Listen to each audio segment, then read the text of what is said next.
በርካቶች የቤት ባለቤት ያደረገው ሜሪት ሪል ስቴት በኮሪደር ልማት ማሸበረቀችው በመሃል ፒያሳ ለመጨረሻ ዙር ለሽያጭ ባወጣናቸው 15 ቤቶች በካሬ 73 ሺህ ብር ብቻ እየሸጥን ነው።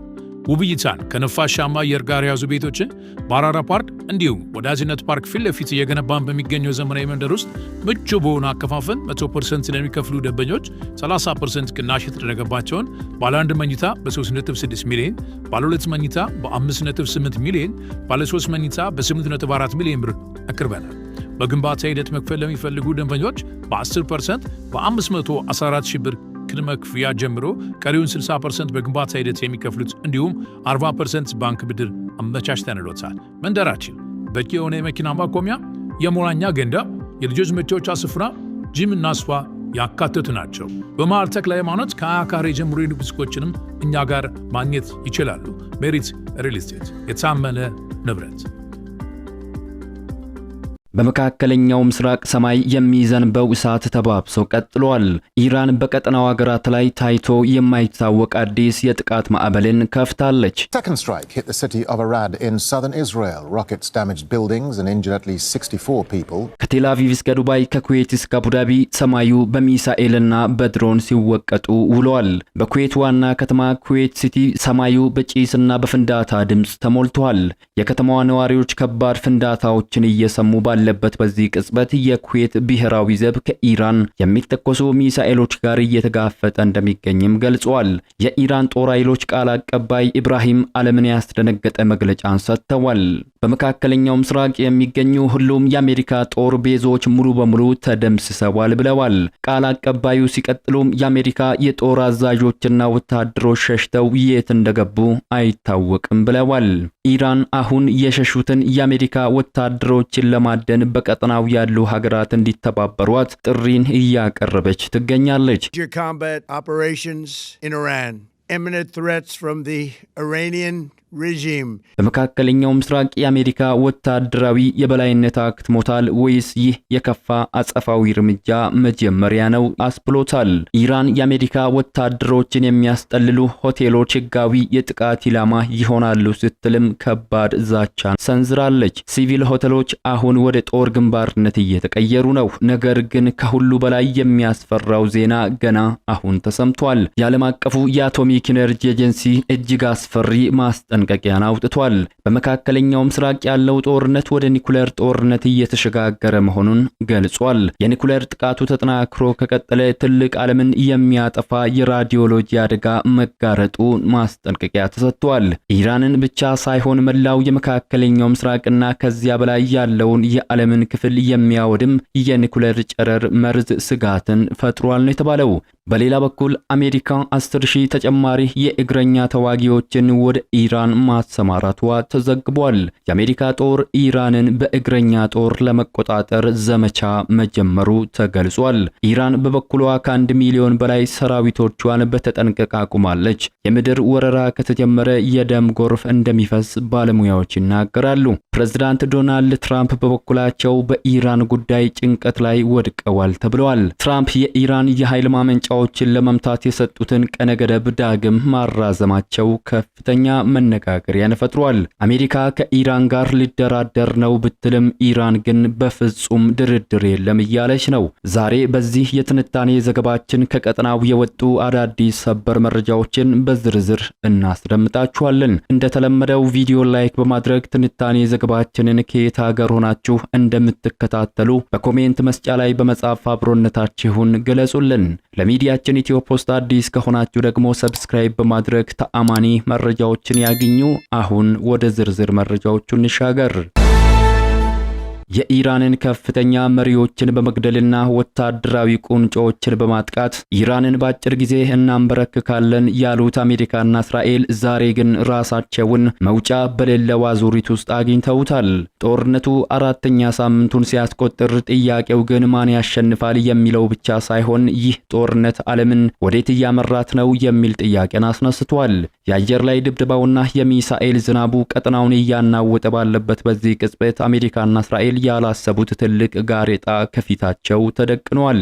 የኢራን ምላሽ ከመዳከም ይልቅ ይበልጥ እየጠነከረ የአሜሪካ የጦር ሰፈሮች ደህንነት ደግሞ በታሪክ ታይቶ በማይታወቅ ሁኔታ ስጋት ላይ ወድቋል። አሁን የምንመለከተው ተራ ግጭት ሳይሆን የዓለምን የኃይል ሚዛን የሚቀይር የታይታኖች ፍልሚያ ነው።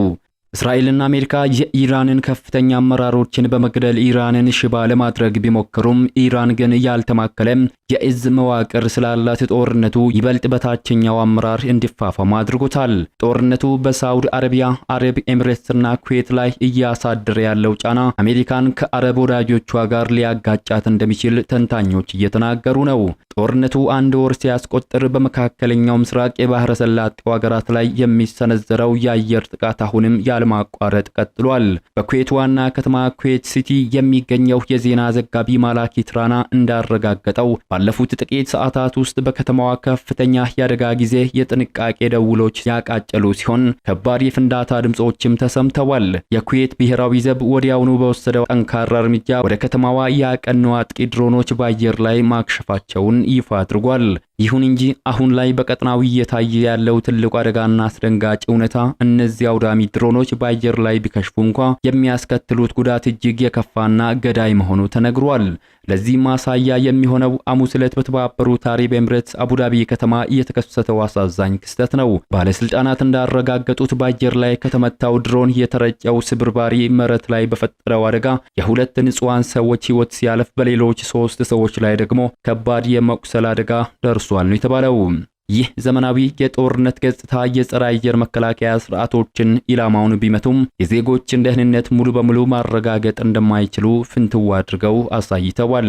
ይህ የማያባራ የድሮን ጥቃት በኩዌትና በአረብ ኤሚሬትስ ብቻ የተወሰነ አይደለም። ባለፈው አንድ ወር ውስጥ በመላው የባህረ ሰላጤው ቀጠና በየዕለቱ የተለመደ ጥቃት ሆኖ ከርመዋል። ሳውዲ አረቢያ በምስራቃዊ የአገሪቱ ክፍል የተሰነዘረባትን ድሮኖች በተመሳሳይ ሁኔታ ማክሸፏን ስታሳውቅ በባህሬንም ተመሳሳይ የአደጋ ጊዜ ደውሎች ማቃጨላቸው ተዘግቧል። በአጠቃላይ ይህ ጦርነት አንድ ወር ሞልቶት ወደ ሁለተኛ ወር ሲሸጋገር ጥቃቶቹ ከመቀነስ ይልቅ ይበልጥ እየተበራከቱና የቀጠናውን የዕለት ተዕለት እንቅስቃሴና ደህንነትን ክፉኛ እያናጋ ይገኛል። በሌላ በኩል በመካከለኛው ምስራቅ የሚገኙ የአሜሪካ ጦር ሰፈሮች ሙሉ በሙሉ ተደብድበው መፍረሳቸውን ኢራን አረጋግጣለች። በመካከለኛው ምስራቅ ቀጠና ያለው ወታደራዊ ፍጥጫ ወደ አዲስ ምዕራፍ መሸጋገሩን የሚያመላክቱ መግለጫዎች ከኢራን በኩል ተሰጥቷል። የኢራን ጦር ኃይሎች ቃል አቀባይ ኢብራሂም ዞልፋጋሪ በሰጡት መግለጫ በኢራን ወታደራዊ ጥቃት ሳቢያ በቀጠናው የነበሩ ሁሉም የአሜሪካ የጦር ሰፈሮች ሙሉ በሙሉ መወገዳቸውን አስታውቀዋል።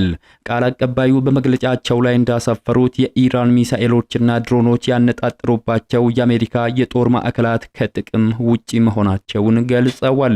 በመካከለኛው ምስራቅ ሀገራት ተስራጭተው የሚገኙ የአሜሪካ ጦር ቤዞች በኢራን የተቀናጀ ጥቃት መመታታቸውንና አሁን ላይ ምንም አይነት ወታደራዊ አገልግሎት መስጠት በማይችሉበት ደረጃ መውደማቸውን ነው የገለጹት። የአሜሪካ ጦር አዛዦችና ወታደሮች የት እንደገቡ አይታወቅም ያሉት ቃል አቀባዩ ወታደሮቹ ከጥቃቱ ለማምለጥ ሰፈሮቻቸውን ጥለው መሸሻቸውንም አክለዋል። ኢራን በቀጠናው የሚገኙ ሀገራት የሸሹት የአሜሪካ ወታደሮች የተደበቁባቸውን ስፍራዎች እንዲጠቅሙና ትብብር እንዲያደርጉም ጥሪ አቅርባለች። ይህ የኢራን መግለጫ በዓለም አቀፍ ፖለቲካ መድረክና በነዳጅ ገበያ ላይ ከፍተኛ ድንጋጤን ፈጥሯል። ምንም እንኳን አሜሪካ በይፋ የደረሰባትን የጉዳት መጠን እስካሁን ባታረጋግጥም የኢራን ባለስልጣናት ግን ድሉን እያከበሩ ይገኛሉ። የአሜሪካ ወታደራዊ የበላይነት በቀጠናው አክትሞለታል። አሁን የምንፈልገው የተደበቁትን ወታደሮችን በቁጥጥር ስር ማዋል ነው ሲሉ ኢብራሂም ዞልፋጋሪ ተደምጠዋል። በሌላ በኩል በኢራንና እስራኤል እየተጋጋለ ያለው ጦርነት ወደ ኒኩሌር ጦርነት መሸጋገሩ ከፍተኛ ስጋትን ፈጥሯል። ዓለም አቀፉ የአቶሚክ ኤነርጂ የኒኩሌር ተቋማት ጥቃት ከቀጠለ ትልቅ የራዲዮሎጂ አደጋ እንደሚያስከትል አስጠንቅቋል። የዓለም አቀፉ የአቶሚክ ኤነርጂ ኤጀንሲ በኢራን የኒኩሌር ተቋማት አቅራቢያ የሚፈጸሙ ተደጋጋሚ ጥቃቶች ከቀጠለም ትልቅ የራዲዮሎጂ አደጋ ቀጠናውን ያተራምሳል ብሏል። የተባበሩት መንግስታት ድርጅት ተቋም ማስጠንቀቂያውን የሰጠው በኢራን ደቡባዊ ምዕራብ ክፍል የሚገኘው የቡሻር የኒኩሌር ኃይል ማመንጫ ተቋም አቅራቢያ ባለፉት ቀናት በተደጋጋሚ ጥቃት እንደተፈጸመ ከተገለጸ በኋላ ነው። የተቋሙ ዋና ዳይሬክተር ራፋኤል ጊሮሲ በኢራን የኒኩሌር ተቋማት አቅራቢያ እየተደጋገመ ያለው ሰሞነኛ ወታደራዊ ጥቃት እጅግ እንዳሳሰባቸው ገልጸዋል። ዋና ዳይሬክተሩ ትልቅ ቁጥር ያለው የኒኩሌር ቁስ ይዞ የሚሰራው የኒኩሌር ኃይል ማመንጫ ከመሆኑ ጋር ተያይዞ በተቋሙ ላይ የሚደርስ ጉዳት ትልቅ የራዲዮሎጂ አደጋ ሊያስከትል እንደሚችል ማስጠንቀቃቸውን በተቋሙ የኤክስ ገጽ ላይ የወጣው የጽሑፍ መግለጫ ያስረዳል። በዚህ ስፍራ የሚከሰት የራዲዮሎጂ አደጋ ኢራን ውስጥና ከዚያም ባሻገር ሰፊ አካባቢን ሊጎዳ እንደሚችልም አክለዋል።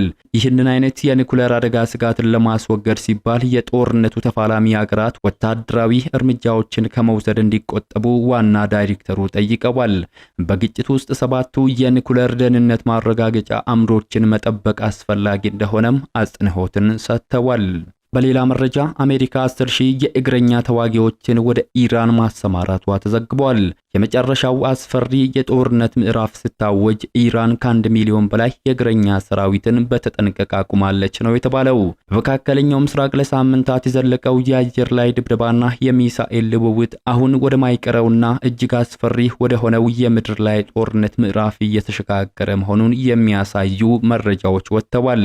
ዋሽንግተንና ቴሄራን የጦርነት ነጋሪቱን እየጎሰሙ ባሉበት በዚህ ወቅት ዓለም ከመቼውም ጊዜ በላይ ለከፋ ሰብአዊና ኢኮኖሚያዊ ቀውስ ተጋልጣለች። የአሜሪካው ፕሬዝዳንት ዶናልድ ትራምፕ ጦርነቱ 1 ወር በመላው በዚህ ወቅት ተጨማሪ 10,000 የእግረኛ ተዋጊዎችን ወደ ቀጠናው እንዲንቀሳቀሱ ትዕዛዝ ማስተላለፋቸውን ዎል ስትሪት ጆርናል ዘግቧል። ይህ ስምሪት ተራ ወታደራዊ ዝግጅት ብቻ ሳይሆን የኃይል ሚዛኑን ሙሉ በሙሉ የመቀየር እርምጃ ነው ተብሏል። አሜሪካ ቀድሞውኑ በቀጠናው ካስተማራቻቸው ግዙፍ የጦር መርከቦችና 5,000 የባህር ኃይል ወታደሮች በተጨማሪ እነዚህን 10,000 የእግረኛ ሰራዊቶችን የምታሰማራው ለከፋ የምድር ላይ ፍልሚያ መሆኑ ተነግሯል። ከወታደሮቹ ጋር በመቶዎች የሚቆጠሩ የታንክና የጦር መኪናዎች አብረው እንደተጓዙ ተነግሯል። ይህ የሚያሳየው አሜሪካ የአየር ላይ የበላይነቷን ወደ መሬት ላይ ድል ለመቀየር ማሰቧን አመላክቷል። ፕሬዝዳንት ትራምፕ ከኢራን ጋር የሰላም ንግግር ለማድረግ ፍላጎት እንዳላቸው ቢገልጹም ይህን ጦር ማሰማራታቸው ግን ኢራንን በማስፈራራት ለድርድር እንድታጎነብስ ለማድረግ የታለመ ወታደራዊ ካርድ እንደሆነም ይገመታል።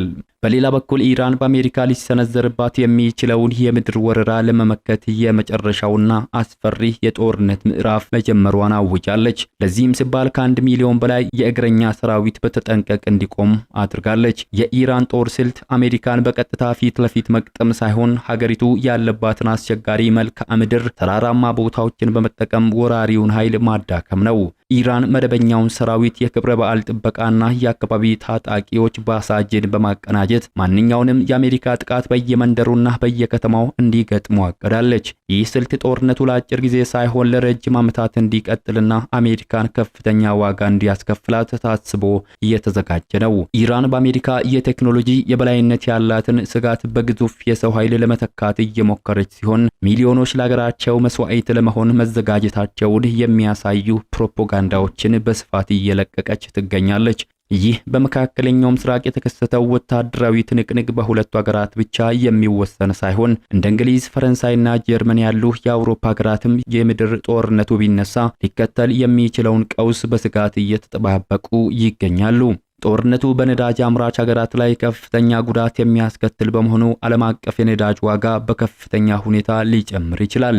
ይህም በዓለም ዙሪያ የኑሮ ውድነትን በከፍተኛ ደረጃ ያባብሳል። የምድር ጦርነቱ ከተጀመረ በሚሊዮን የሚቆጠሩ ሰዎች ለስደት ሊዳረጉ እንደሚችሉና ይህም ለአውሮፓ ሀገራት ሌላው ትልቅ ራስ ምታት እንደሚሆን ይታመናል።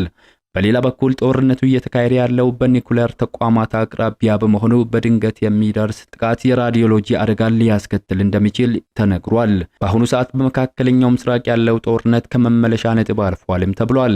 አሜሪካ በ10,000 ወታደሮች፣ ኢራን ደግሞ በሚሊዮን በሚቆጠሩ ሰራዊት ሰልፍ ይዘዋል። የሁለተኛ ወር የጦርነት ምዕራፍ ሲጀመር ዓለም አቀፉ ማህበረሰብ ድርድር ወይስ ውድመት ለሚለው ጥያቄ ምላሽን ለማግኘት ይጠብቃል። ኢራን በበኩሏ የአሜሪካ ወታደሮችን የሚያስተናግዱ ሆቴሎች ላይ ጥቃት ሊሰነዘርባቸው እንደሚገባ አስጠንቅቃለች። የኢራን የውጭ ጉዳይ ሚኒስትር አባስ አራግቺ በመካከለኛው ምስራቅ የሚገኙ ሆቴሎች የአሜሪካ ወታደሮችን ማስተናገድ እንዲያቆሙ ከበድ ያለም ማስጠንቀቂያን ሰጥተዋል። ሚኒስትሩ አሜሪካ ወታደሮቿን ከወታደራዊ ካምፖች አውጥታ በሲቪል ሆቴሎችና ቢሮዎች ውስጥ በማስፈር የባህረ ሰላጤው ሀገራት ዜጎችን እንደ የሰው ጋሻ እየተጠቀመች ነው ሲሉ ከሰዋል።